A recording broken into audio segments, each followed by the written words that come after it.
Bonjour et bienvenue chez Paulette à bicyclette, joaillerie éco-responsable.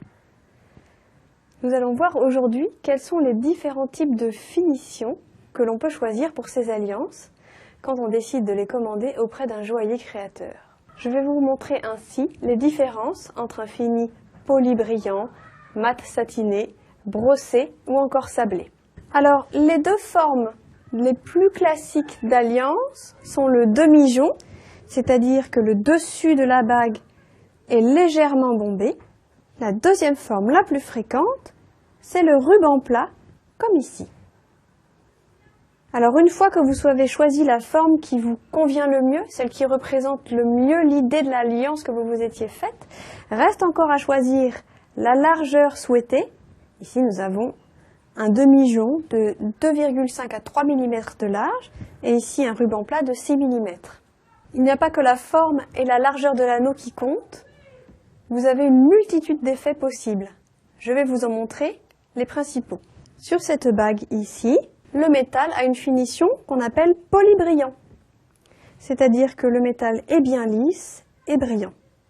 Vous pouvez aussi opter, et c'est une solution qui a beaucoup de succès actuellement, notamment auprès des messieurs, pour un fini mat satiné. Le fini mat satiné est notamment une bonne solution pour ceux que leur jaune brillant effraie. Je vais montrer ainsi sur les doigts de Giovanna ici une bague où leur jaune a été poli, brillant, et juste à côté c'est exactement la même chose, simplement la bague a reçu un effet mat satiné.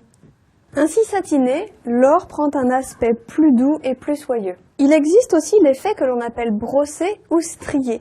La bague présente ainsi des micro-rainures qui peuvent être faites soit dans le sens de la longueur, soit dans le sens de la largeur. La surface des bagues peut également être martelée pour lui donner un aspect irrégulier et plus brut. Le joaillier peut encore faire sur la surface de la bague des effets de matière, une incrustation de motifs. Ici, une bague avec un motif arabesque incrusté, puis brossé. Ici, une bague avec un motif arabesque gravé dans la bague.